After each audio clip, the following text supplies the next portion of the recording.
8h10 sur studiocalita.com et nous accueillons notre premier invité dans cette heure d'actualité. Nous sommes avec Shlomo Waknin. Shlomo Bokertov, bonjour. Bonjour.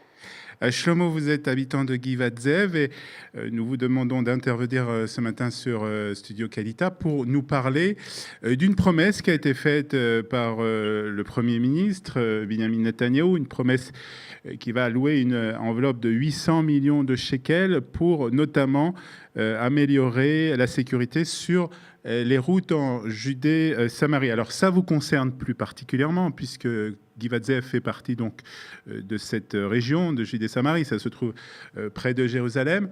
Il y a eu d'abord, avant que cette promesse soit faite, une promesse écrite, il y a eu des manifestations, il y a eu aussi une grève de la faim de plusieurs responsables, de dirigeants d'implantation et de villages de Judée-Samarie, aussi de représentants des familles endeuillées. Alors d'abord, quelles étaient justement les demandes de ces représentants, de ces familles au Premier ministre? Okay. Avant tout, je voudrais dire que mon lien à tout ce sujet est encore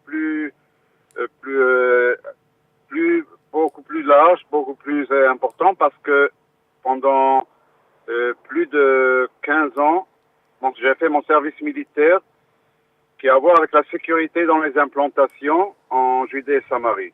Okay. Ces 10 dernières années, je suis responsable au conseil de Yesha, la sécurité, mais point de vue civil, aussi dans ces implantations de Judée et Samarie. Ça fait que plus de 25 ans, nous cherchons à améliorer la sécurité aussi bien sur les routes que dans les implantations. La demande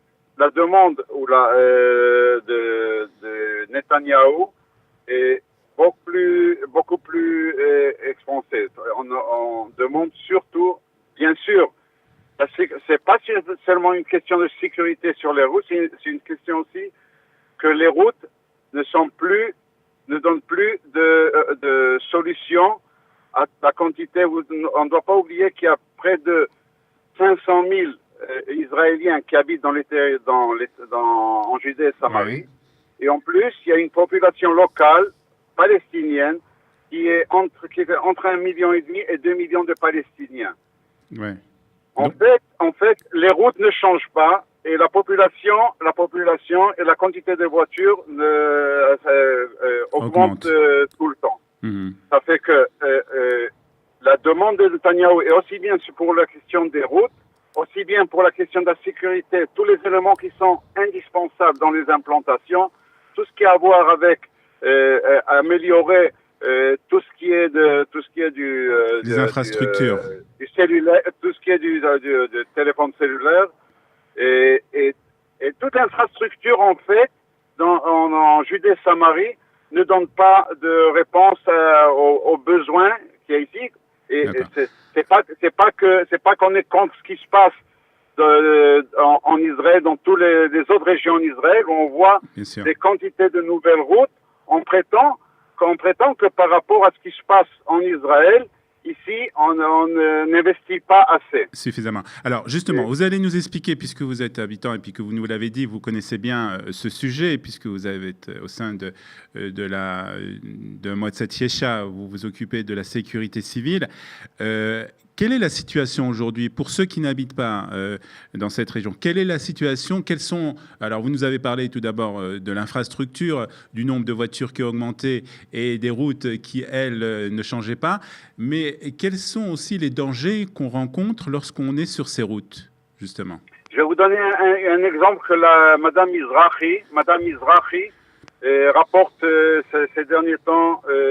Madame Mizrahi, pour donner quelques détails, son mari s'est fait assassiner dans la région des habitants de Modi'in, des habitants de Modi'in qui devaient passer Pessah chez la famille, chez les parents de la femme à Kiryat Arba. C'est son mari Baruch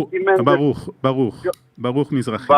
En effet, Baruch Mizrahi, sur cette route qui s'appelle la route numéro 35 qui mène de la région de Kiryat Gat vers Kiryat Arba. l'assassin, ce Palestinien qui a tiré sur cette famille, et quand il a été interrogé, après qu'il a été arrêté, quand il a été dans son interrogatoire, il a raconté qu'il a cherché pendant longtemps un endroit où on n'avait pas une possibilité de téléphoner au téléphone à cause des questions d'infrastructure. Parce qu'il faut signaler qu'il y a certaines régions en Judée-Samarie qui ne sont pas couvertes par les réseaux téléphoniques. Et donc, si on est dans un danger, on est dans l'impossibilité de contacter les services d'urgence. C'est en effet, la Madame Mizrahi prétend qu'elle a attendu, qu'elle a essayé de téléphoner pendant 20 minutes, elle téléphonait à la police, au service de secours, et à chaque fois, la conversation était interrompue pour cette raison, en effet. Donc, sur ces routes, il est indispensable d'avoir une bonne infrastructure aussi bien des routes, aussi bien de tout ce qui est... Il faut éclairer ces routes. Et d'ailleurs, il est prouvé que dans les endroits où c'est éclairé, il y a beaucoup moins d'attentats. Et ça, c'est prouvé. Je peux donner des exemples 25 ans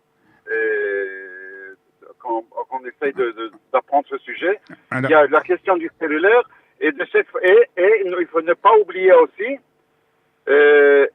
la majeure partie des voitures, des autobus même vers les petites implantations, aussi bien pour les écoles que pour le service d'autobus pour tous les habitants. Ils sont protégés, ils sont faits protégés contre les balles. Oui. Ils sont faits par balles. Ça veut dire qu'il faut des sommes assez grosses, assez grandes, assez importantes pour couvrir tous ces besoins. Alors, Shlomo, on comprend. En effet, donc, en fait, ce que Netanyahou à la lettre qu'il a envoyée et avec sa promesse, en fait, doit donner une réponse à tous ces problèmes, à une partie seulement, une partie des problèmes, et seulement aux routes, pas tous les autres sujets dont j'ai parlé. Alors, on comprend très facilement, et vous nous l'avez expliqué très bien, le problème qu'il y a sur ces routes, le problème du danger, le problème des téléphones cellulaires qui n'ont pas de réseau en cas de danger, le problème de ces routes qu'il faut détourner, le problème aussi des autobus qu'il faut protéger. Ce qu'on comprend un peu moins, c'est pourquoi Binyamin Netanyahou a mis tant de temps à faire cette promesse, à écrire cette lettre. Et il y a encore certains dans la Moed Yesha, dans ce conseil des localités de Judée-Samarie, qui doutent aussi de la bonne volonté de Binyamin Netanyahou de mettre en œuvre ce plan d'action pour justement améliorer la sécurité en Judée-Samarie. Il a fallu des manifestations, une grève de la faim. Pourquoi tant de choses pour avoir une décision du Premier ministre, un Premier ministre du Likoud? En effet, la question est à sa place et c'est une très bonne question. Et je vais vous dire, nous-mêmes, nous n'avons pas de réponse. Peut-être que les politiciens ont une certaine réponse. Pourquoi aujourd'hui il est plus amiable et il a en fait donné cette lettre. Peut-être parce qu'une partie fait la grève de la faim, peut-être parce qu'il est plus stress à cause d'une certaine partie des gens de Moed Yesha qui lui font des problèmes au Likoud. Mais ce qu'il y a de sûr, c'est que cet argent devait arriver il y a bien longtemps. Et en effet, tant qu'on ne voit pas tant qu'on ne verra pas que c'est une partie du budget de 2018, donc ça ne sera pas inscrit sur les budgets de 2018, on tend à se poser des questions. Donc c'est pas encore sûr, puisque c'est seulement une promesse écrite pour le moment. Disons qu'il y a une partie, comme vous avez très bien dit, une partie des gens au Moed Yesha prétendent qu'il faut croire et ça va arriver. Une autre partie veut voir que vraiment cet argent arrive. Et il faut comprendre qu'en fait, sur ces 800 millions, il a dit que 200 millions arriveront très bientôt. Très bientôt, ça veut dire pour 2018. Et le reste, pour le prochain budget, ça veut dire il en parlera en 2018 pour 2019. Il faut comprendre aussi que avec 200 millions, ce qu'on fait, c'est en fait très peu de choses. Deux routes, pas plus. Oui, c'est très peu de on choses. améliore 2 routes et pas plus. Dans la région de Bétarié et dans la région de Calandia, qui en fait va donner une réponse à une partie des problèmes de la région de Adam. Même Shlomo, on espère en tout cas qu'on trouvera très rapidement une réponse, puisque la sécurité des habitants de cette région est aussi importante. En effet, mais je vais vous dire aussi, il faudrait que je voudrais aussi finir par quelque chose de plus positif. Allez-y. La question est de sécurité, mais ce n'est pas que sécurité, comme je dis, et il faut c'est ce qu'il y a de spécial dans cette région. Bien qu'il y ait des problèmes de sécurité, bien qu'il y ait d'autres problèmes, la population grandit, il y a beaucoup d'excursions dans la région, beaucoup de vins, de bons vins, bien que je ne sais pas encore boire de vin comme il faut. Mais il y a, la région se développe, et en espérant qu'on recevra les budgets qu'il faut pour développer encore plus.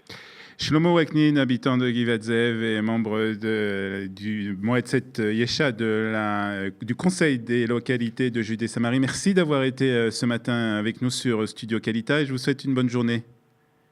Merci bien et bonne journée. Boker Tov, 8h23. Dans 2 petites minutes, ce sera Eliana Girfunkel qui nous rejoindra pour nous parler d'histoire.